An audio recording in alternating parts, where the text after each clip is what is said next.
Kung papayag kayo, wala bang problema sa amin. Tingin nyo, wala talagang silbi ang konstitusyon natin, wala kaming magawa. In the first place, nandyan lang naman kami kasi binoto kami as elected representatives that will uphold the mismong konstitusyon na pero tingnan natin kasi destiny talaga ng tao yan kung anong mangyayari sa kanya.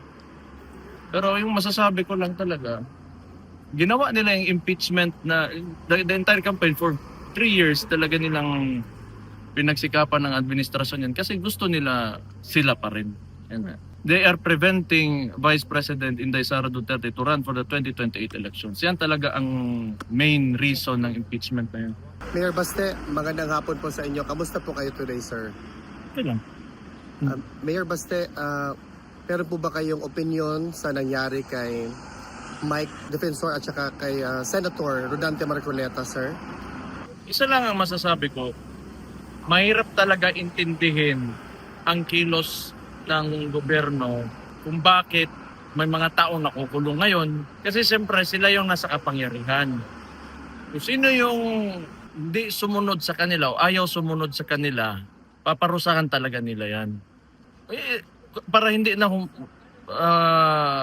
humaba yung usapan, it's because they're in power and those that oppose them, they will do everything using the bureaucracy or anything and the law against people, those who oppose them. So, wala tayong magagawa dyan. Meron ka talagang abusado na administrasyon. Sir, on a different topic, doon sa currently nangyayaring day 3 na po ng impeachment against Vice President Inday Sara Duterte, your sister, do you have any thoughts or reaction in as far as the trial is going at the moment? Ako hindi ako nanonood. Kasi nung simula pa lang, when did this impeachment campaign begin? It was, 3 years ago. Even nung simula pa lang ng termino ni Marcos yan, nung nagkalapuan na, andyan na yung usapang impeachment against the Vice President. For what? The confidential funds. And ngayon dinadagdagan nila na kung ano-ano na lang pwedeng idagdag, di ba? Well, gusto nila na may impeachment para masunod yung gusto nila.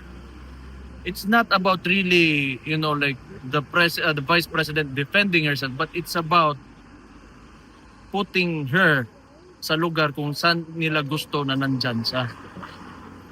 Kasi kaya nga nila ini-insist yung impeachment na yan kasi they want to remain in power.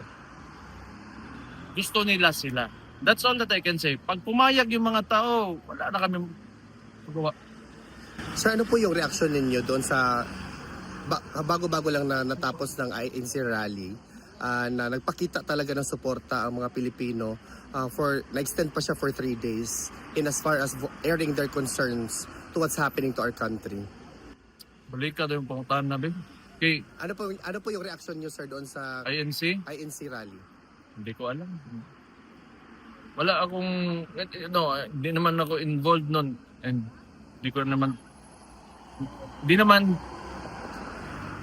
nakuha nila yung main objective nila. It was to deter the administration from taking Rodante Marcoleta. So I do not know.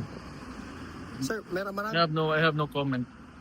Sir, marami pong mga kababayan natin na nagsasabi na in the event, sana hindi po mangyari na ma-impeach nila si Vice President Duterte, there will be another Duterte that will be running for the presidency. What's your reaction to the clamor of the people that your names and also that of Congressman Pulong are surfacing? We let tomorrow take care of itself. Pero yung mga ganon, sana wag. Kapoy kayo na. Hasol yun.